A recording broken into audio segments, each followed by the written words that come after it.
I never thought a glass of wine could change everything, but here I am, staring into the eyes of a man who owns more power than I ever dreamed. The moment the glass slipped from my tray, everything shifted. I hadn't meant to knock it over, but in the midst of the chaos that always accompanies these high-end events, things happen. I bent down quickly to pick up the shards of glass that littered the floor, cursing under my breath. Of all the things I could have done, this was the last mistake I wanted to make. But as I reached for the last piece of broken crystal, I felt a presence. Not just any presence, this was the kind of presence that stopped time. I looked up, and there he was. A man in a dark, tailored suit, eyes cold as steel, watching me from across the room. His gaze locked onto mine, sharp and calculated. The noise of the gala around us seemed to disappear, swallowed by the weight of that stare. I could feel my heart pounding in my chest, a nervous heat spreading across my skin. He didn't move, didn't blink. Just watched. The man's name was Alessandro Romano, and he was more than just another wealthy patron at the gala. I had no idea who he was, yet I could tell from the way people subtly stepped aside when he passed, the way the air seemed to thicken in his presence, that he was someone to be feared. And that's when it happened. A moment so small, so insignificant, that it could have been brushed aside. But to him, it was a signal. I had swapped his glass with another, by accident, of course, but the way he studied me made me think this wasn't something as simple as a mistake. I stood up, slowly, trying to gather myself as the rest of the world seemed to move in slow motion. He wasn't looking at the spilled wine, or even at the mess I was creating. No, his eyes were fixed on me. And when I finally stood, brushing the glass shards off my hands, I saw it. A faint smirk played at the corners of his lips, the kind of smirk that made you feel like a pawn in a game you didn't even know you were playing. He moved toward me, his steps deliberate, and the closer he got, the more I realized how wrong I was to think I could avoid him. His presence engulfed me, like a storm rolling in, too powerful to escape. "You're not supposed to be here," he said, his voice low but carrying an undeniable authority. "This is a private event." I opened my mouth to apologize, to explain I had no idea what I was doing, but the words caught in my throat. His gaze never wavered, and in that instant, I knew that whatever was about to happen, my life was no longer going to be the same. Alessandro didn't give me a chance to explain. "You're with me now," he said, his words hanging in the air like a promise, or a threat. My breath caught in my chest. What did he mean? But before I could ask, he turned on his heel and motioned for two of his men to step forward. His words were clear: "Don't make a scene." And just like that, I was no longer a waitress at a gala, but someone entangled in a world I knew nothing about. His world. I wasn't sure what would come next, but one thing was certain: I was going to find out. I couldn't move. It wasn't fear that kept me frozen in place, but something else, something heavier. His gaze, intense and unreadable, bore into me as he spoke again. "Come with me," Alessandro said, his voice so commanding that I didn't question it. I followed him instinctively, though every part of me screamed to turn around and run. We walked through the maze of people, his presence parting the crowd like a blade cutting through cloth. The security personnel that flanked him made sure no one got too close, no one interrupted. As we reached the exit, I found myself in the back alley of the hotel, the city lights reflecting off the wet pavement from the rain that had started to fall heavier. He didn't say another word until we reached a black SUV parked at the curb. "Get in," he ordered, holding the door open for me. I glanced at him, unsure, my heart racing. "Why?" I finally asked, my voice barely a whisper.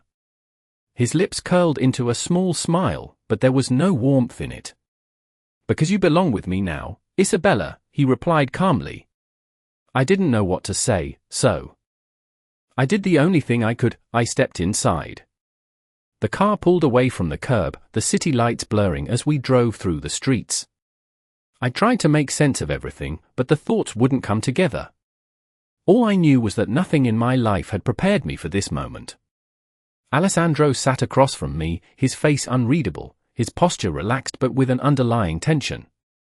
I could feel it, the power he held, not just in his position but in every movement he made.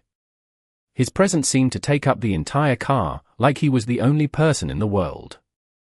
I felt small, insignificant, but strangely not afraid. As the car moved further away from the city, the familiar noise of the streets faded into the background, replaced by a quiet that seemed to press in on me. We arrived at a massive mansion, its lights glowing in the distance, surrounded by high gates and security cameras. I felt a chill run down my spine as we pulled through the gates and up to the front door. Alessandro stepped out first, and without saying a word, held out his hand to me. "Come inside," he said, his tone steady, almost caring. Hesitantly, I took his hand and stepped out of the car, my feet crunching on the gravel as we made our way to the front door. As we entered, I was struck by the opulence around me, marble floors, grand chandeliers, and the faint scent of expensive cologne. This wasn't just a house. It was a fortress. Alessandro led me down a long hallway, the silence between us thick with unspoken questions. Finally, he stopped in front of a large set of double doors and turned to face me. "You're here because I need you, Isabella. And you'll stay because you'll realize that you belong here, with me." I swallowed, my pulse quickening. "Why me?" I asked, the words slipping out before I could stop them. Alessandro studied me for a moment, his gaze softening slightly, though his voice remained firm. "You have something I need. Something you don't even know yet." I didn't understand. "What do you mean?" "All in good time," he said, his voice low and comforting in a way that made me feel both safe and uneasy at the same time. "For now, rest. We'll talk tomorrow." He opened the door to a lavishly decorated room, the bed large and inviting. I stepped inside, feeling the weight of his words press on my shoulders. As the door clicked shut behind me, I sat on the edge of the bed, staring at the soft glow of the city lights outside the window. This wasn't what I expected when I came to the gala tonight. But I was here now, in his world, and there was no turning back. I woke up the next morning in the large, unfamiliar bed, the soft light from the window filtering through the heavy curtains. I stretched, still trying to shake off the confusion from the night before. My mind was heavy with questions, but there was something else, an undeniable pull that I couldn't quite explain. The mansion was eerily quiet, and the scent of fresh coffee seemed to drift from somewhere down the hallway.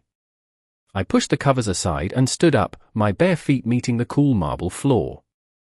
The room around me was luxurious, the kind of space I had only ever seen in magazines. I walked to the window and pulled back the curtains, looking out at the sprawling estate. The gardens were immaculate, and in the distance, I could see the city skyline. The contrast between the life I had left behind and the one I was now thrust into felt like a dream. I took a deep breath, trying to steady myself. Just last night, I had been a waitress, struggling to make ends meet, and now, here I was, in a world that was as foreign to me as the stars. The door to the room creaked open, and I turned to see Alessandro standing there, his dark eyes studying me with an intensity that made my heart skip. "Good morning, Isabella," he said, his voice smooth but carrying an authority that made everything in the room feel suddenly heavy. I opened my mouth to speak, but the words didn't come.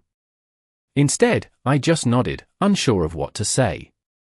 He walked into the room, his presence filling the space, and I couldn't help but feel small, even though I was standing tall.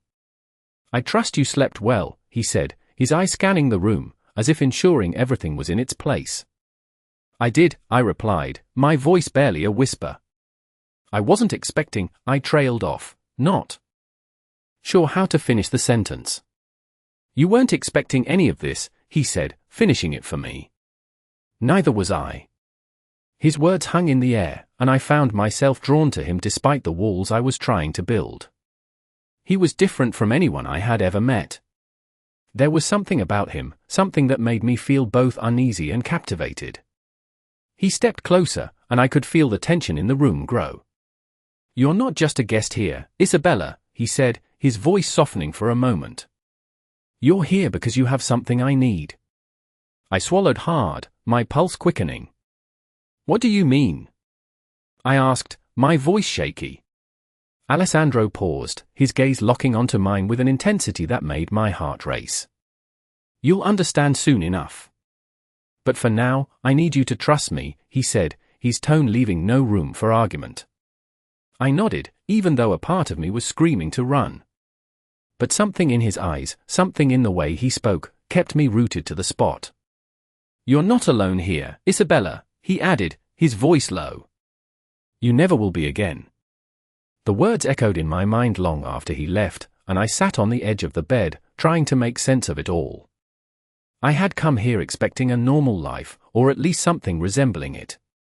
But now, I was in the middle of something I couldn't understand. And the more I thought about it, the more I realized that I wasn't just caught in his world, I was becoming a part of it. A part of his world. I wasn't sure if that was a blessing or a curse. But as I looked out the window again, something inside me told me that no matter how this played out, nothing would ever be the same. I woke up to the sound of soft footsteps echoing through the hallway. For a moment, I thought I had imagined them, but the sound grew louder, closer, until it stopped just outside my door. I didn't have to guess who it was. Alessandro's presence was unmistakable, even when he wasn't in the room. Isabella, he called softly, his voice carrying through the thick wood. I need to speak with you. I didn't hesitate. My pulse quickened, and I pushed myself off the bed, suddenly wide awake. I opened the door to find Alessandro standing there, his expression unreadable as usual, but there was something different about the way he looked at me this time. Come with me, he said, his voice commanding yet strangely gentle. I followed him down the hallway, my feet moving faster than my thoughts. The mansion felt different now, somehow colder. The air seemed thicker, heavy with the weight of unspoken things. We arrived at a large study, its walls lined with dark wood and filled with books that smelled like old leather. He motioned for me to sit in one of the chairs near a large desk, and I did as he instructed, watching as he walked around the room, his movement smooth and deliberate. You've been here for a few days now, Alessandro began, pausing to glance at me before continuing. And you still don't understand why you're here, do you? I shook my head, my throat tight as I tried to find the right words. I don't, I admitted quietly. I don't understand any of this. He let out a low sigh and sat down across from me, his eyes never leaving mine. You're here because you're the key to something bigger, he said. His words sent a chill through me. What do you mean?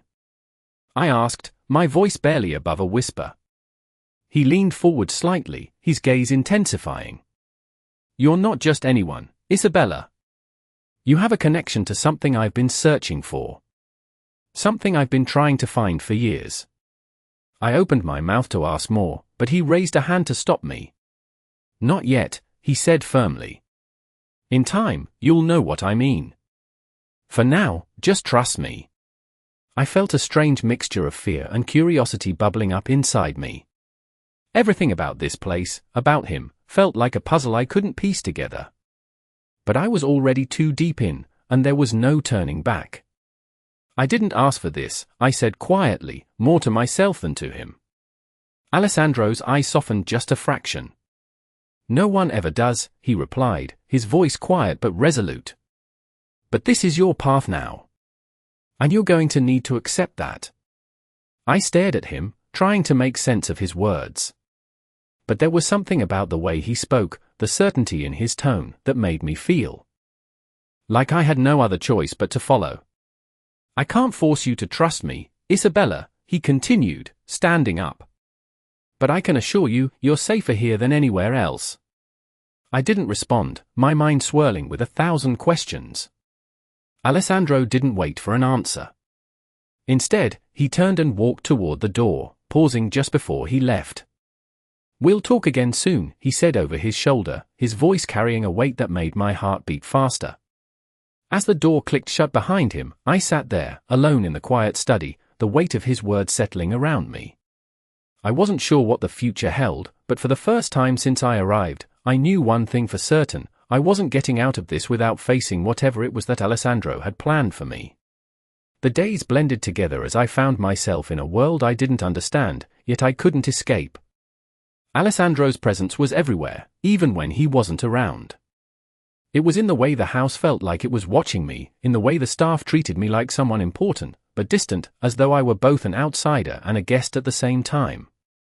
I spent my time wandering through the mansion, exploring its vast rooms and corridors, but no matter where I went, there was always a sense of being watched. I tried to convince myself that it was just paranoia, but deep down, I knew I wasn't just imagining it.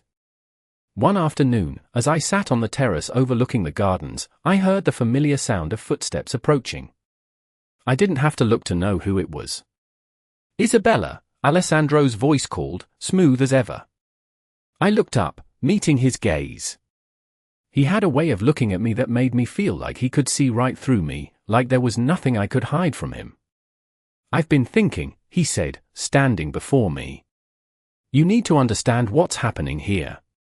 I didn't respond immediately, unsure of what to say.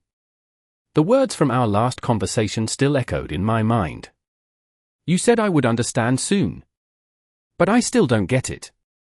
I tried to keep my voice steady, though the doubt in my chest threatened to break through. Alessandro studied me for a moment, his expression unreadable. "You're part of something much bigger than you think," he said finally, his tone quiet but intense. "You've been brought here for a reason, Isabella. And that reason has nothing to do with coincidence." I frowned, still not fully understanding what he meant. "What do you mean?" I asked, my voice barely above a whisper. He stepped closer, his eyes locking onto mine. "You have a connection to something important, something that's been lost for a long time. Your role in all of this is crucial. But you're going to have to trust me if you want to find out what that is." My heart skipped a beat. I wanted to push him away, to demand answers, but something about the way he spoke, so certain, so sure, kept me rooted to the spot. "You're not just here by chance," Alessandro continued. "You've been chosen for a reason, and whether you accept it or not, your life is intertwined with mine now." His words hung in the air like a promise, or perhaps a warning. "I don't know if I'm ready for this," I whispered, more to myself than to him. "You don't have a choice," Alessandro said, his voice low and steady. "But you will be ready. In time, you'll understand why I brought you here." I looked at him, my mind racing, but I couldn't find the words. Part of me wanted to resist, wanted to run, but the other part, deep down, the part one didn't want to acknowledge, felt a strange pull toward him, toward the life he was offering, whether I was ready for it or not. "What happens now?" I finally asked, my voice shaky but determined. Alessandro's lips curved into a faint smile. "Now, you learn to trust me. And in return, I'll help you discover who you really are." His words were simple, but there was an underlying promise that made everything in me stir. This was no longer just about survival. It was about something far more complicated, and as much as I feared it, I couldn't deny the fact that I was already too deep in to turn back. Days passed in a blur, each one feeling like the last. I still hadn't fully processed everything that Alessandro had said, but the tension in the mansion was undeniable. Every time I thought I had a grasp on what was happening, it slipped through my fingers like sand. It was late one evening when Alessandro called for me again. This time, there was no small talk. No pleasantries. He simply stood in the doorway of the study, his presence filling the space. "Come here, Isabella," he said, his voice calm but firm. I followed him, the familiar feeling of dread settling in my stomach. Something was different tonight, I could feel it in the air. The house was quieter than usual, and the staff seemed to move with a sense of purpose I hadn't noticed before. Alessandro led me to a room I hadn't seen before, small, almost hidden from view, with shelves lined with books and a desk in the center. It was nothing like the grandiose rooms in the rest of the house. "Sit down," he instructed, pointing to the chair across from him. I obeyed, my heart racing, unsure of what was coming next. As I sat down, Alessandro leaned against the desk, his arms crossed over his chest. "You've been here for a while now," he began, his voice steady but carrying an underlying weight. "And I think it's time you learned the truth." I frowned, my pulse quickening. "What truth?" I asked, my voice barely above a whisper. "The reason you're here," he said simply. "The reason I brought you here." His words hung in the air like a secret too heavy to bear. You've been chosen for something, Isabella. Something bigger than either of us. I swallowed, unsure if I was ready to hear what he was about to say, but I couldn't look away. What do you mean? I asked, my voice shaky. You're not just here because of some random circumstance, Alessandro continued, his eyes fixed on mine. You're here because your bloodline is connected to something that's been lost for years. And that connection is what I've been searching for. I felt my heart skip a beat, the weight of his words hitting me harder than I expected. What does that mean for me? I asked, my voice trembling. Alessandro took a step closer, his gaze intense, but there was something else there, something softer. It means that you're not just a bystander in this, Isabella, he said quietly. You're part of something. Something that will change everything. I couldn't breathe. My thoughts were swirling, and yet I couldn't make sense of anything. But why me? I asked, almost pleading. Why me out of everyone else? Alessandro's gaze softened for just a moment, his expression almost vulnerable. Because you're the key, he said simply. You're the one who can unlock everything. I opened my mouth to ask more, but he raised a hand to stop me. Not yet, he said, his voice taking on a tone of finality. You're not ready to know everything. But in time, you will be. And when you are, you'll understand why I brought you here. Why you're here. I wanted to say something, to demand more answers, but his presence in the room was overwhelming. I felt small, helpless, caught in something much larger than myself. For now, just trust me, Alessandro said, his voice low and steady. You're a part of this now, Isabella. And there's no going back. His words echoed in my mind long after he left the room. I sat there, alone, the weight of the truth, whatever it was, pressing down on me. I had been thrown into something I didn't understand, something I couldn't escape, and the more I tried to push it away, the more I felt myself drawn in. I wasn't sure what Alessandro's plans were, or how I fit into them, but one thing was clear, I was in this, whether I was ready or not. The days that followed were filled with a strange kind of tension. Alessandro's words from the night before echoed in my mind constantly. You're the key. What did that mean? What was I supposed to unlock? I couldn't shake the feeling that I was standing on the edge of something I didn't fully understand, something that could change everything. I tried to carry on with my days, keeping to the routine of the mansion, but it felt different now. Every hallway, every room, seemed to hold secrets I wasn't privy to, and the more I searched for answers, the more I realized how little I knew about the world I had stepped into. Alessandro kept his distance, only speaking to me when he absolutely had to, and each encounter felt carefully measured. He would watch me for a moment, as if reading something in my eyes, before he'd say something that left me more confused than before. You're doing well, he'd say. Though I had no idea what I was supposed to be doing. Trust the process. Trust the process. The words felt like a weight on my chest, but I couldn't escape them. I couldn't escape him. One evening, after dinner, I found myself walking through the mansion, the walls silent around me. I didn't know where I was going, but somehow my feet carried me to the study again, the room where everything had started to feel real. Alessandro was there, standing by the window, looking out at the city below. When he heard my footsteps, he turned, and for a moment, we just stood there, looking at each other. You've been avoiding me, I said, surprising myself with the words. He raised an eyebrow, his gaze never leaving mine. Avoiding you, he repeated, his tone low and thoughtful. Is that what you think? I swallowed hard, the weight of his presence almost suffocating. I don't know what to think anymore, I admitted, my voice shaking slightly. Every time I try to make sense of this, it just gets more complicated. He stepped closer, his presence towering over me, but there was no intimidation in the way he looked at me. His eyes were calculating, but not unkind. You're learning, he said quietly, and that's what matters. Learning what? I asked, my voice barely above a whisper. Alessandro didn't answer immediately. Instead, he walked over to a nearby bookshelf and pulled out a small, leather-bound book. He handed it to me, his fingers brushing against mine as he did. "This is part of what you need to understand," he said, his voice steady. "I want you to read this. Take your time. It's important." I glanced at the book in my hands, my curiosity piqued.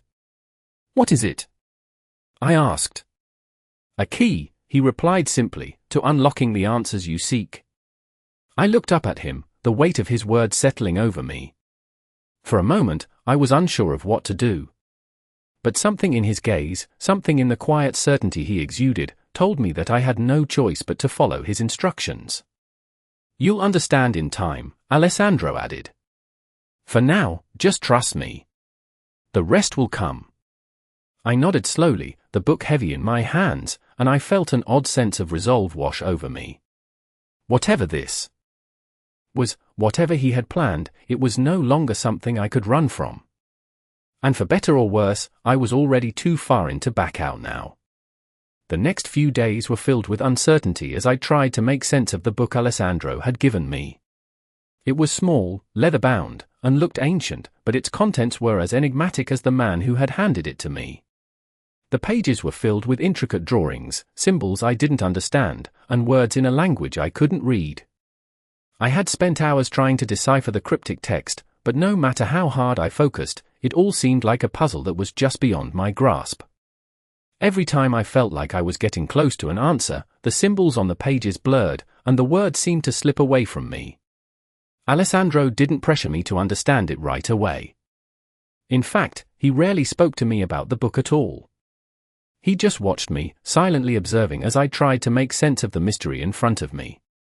His quiet presence in the background only added to the weight I felt as I continued to search for the truth. One afternoon, as I sat at the desk in my room, frustrated by my inability to understand the book, there was a knock at the door. I didn't expect anyone. "Come in," I called, my voice a little sharper than I intended. The door opened, and Alessandro stepped inside, his eyes immediately falling on the book in front of me. "How's it going?" he asked, his tone casual, but I could hear the underlying curiosity in his voice. I sighed and leaned back in my chair, rubbing my eyes. "I don't understand it," I admitted. "There's something in these pages, but I can't make sense of it.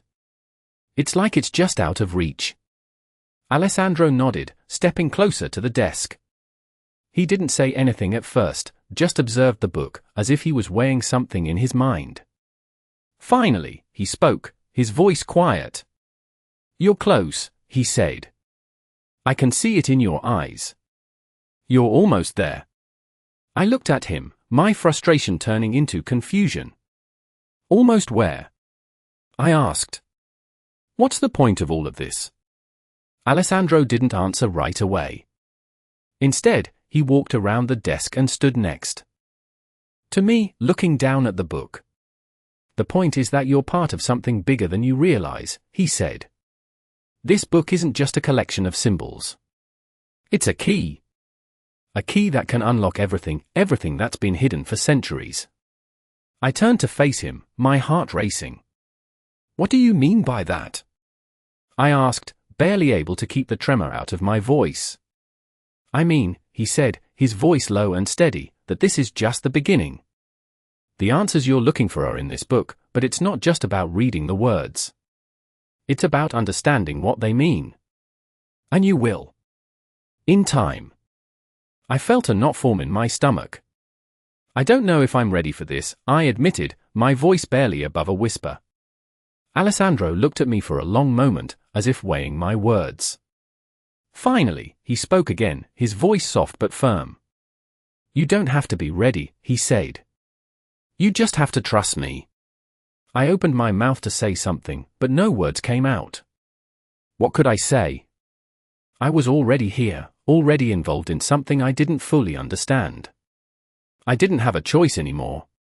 I was part of this, for better or worse. Alessandro turned away from me, walking toward the door. "I'll give you time," he said over his shoulder. "But don't wait too long. The answers are closer than you think." And with that, he left, leaving me alone with the book and the weight of his words hanging in the air. I stared at the pages, feeling more uncertain than ever, but also more determined. Whatever this was, I couldn't run from it.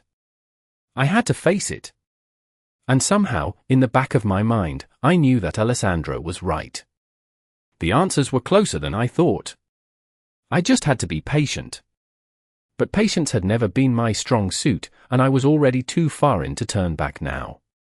The next morning, I couldn't shake the feeling that something was about to happen. The mansion felt quieter, more suffocating somehow, as though the air itself was holding its breath. I had spent the entire night reading the book again, trying to understand the meaning behind the symbols and the strange words that seemed to shift in and out of clarity. No matter how hard I tried, I still couldn't make sense of it. It felt as though the book was teasing me, offering glimpses of understanding, only to pull them away before I could grasp them fully. I had been patient, but it was wearing thin. My patience had always been short, and this whole situation was starting to feel like a never-ending puzzle I couldn't solve. I needed answers, and I needed them now.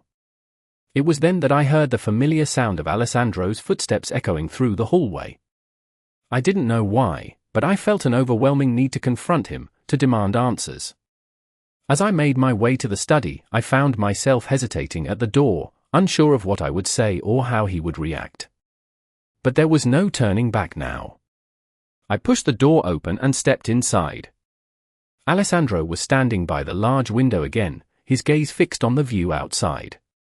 He didn't turn to acknowledge me, but I could feel the tension in the air, as though he knew exactly why I had come. "You're here," he said quietly, almost as if he had been expecting me. I didn't respond right away, but instead, I took a few steps toward him. "I need answers, Alessandro," I said, my voice steady but carrying a weight I hadn't meant to show. "I can't keep waiting for something to click. I need to know what this is all about." He turned to face me, his expression unreadable. "You're not ready yet," he said simply, his tone calm but firm. "I've given you the tools to understand. It's up to you to make sense of them." "I don't understand any of it," I snapped, frustration bubbling to the surface. "You say I'm part of something, but what does that even mean? What am I supposed to unlock?" Alessandro's gaze softened just a little, and he took a step closer to me. "You're not ready for the full truth," he said again, but this time, there was a hint of something else in his voice, a subtle empathy, maybe. "But you will be, soon. Everything has its time." "What if I don't want to know anymore?" I asked, the question slipping out before I could stop it. Alessandro didn't look surprised. He just gave me a small, knowing smile. "You can try to. Walk away," he said, "but you're already too deep. The answers are already inside you, Isabella. They just need to be unlocked." His words hung in the air, thick and heavy. I felt the weight of them pressing against my chest, suffocating me. What did he mean by that? Was I really already a part of this? Could I ever leave? I didn't know. But what I did know was that I was more connected to this than I ever imagined. "You've been looking for something your whole life," Alessandro said, his voice soft but piercing. "And now, you found it. You just don't know it yet." The words lingered in my mind long after he spoke them, and I realized something then. I wasn't just a bystander in all of this. I was involved, whether I wanted to be or not. And as much as I fought it, I was starting to understand that the answers I had been searching for had been inside me all along. It was just a matter of unlocking them. I looked up at Alessandro, the confusion still clouding my thoughts, but something in me had shifted. "When will I be ready?" I asked, almost afraid of the answer. Alessandro didn't give a direct response. Instead, he simply looked at me for a long moment, his eyes searching mine. "In time, Isabella," he said finally, "you'll be ready when the time is right. Until then, just trust me. The rest will come." His words were both a comfort and a challenge, and though I wasn't sure if I could fully trust him, something in my gut told me I had no choice. The pieces were slowly falling into place, and no matter how much I resisted, I was part of something much bigger than myself. And somehow, I knew, I always had been,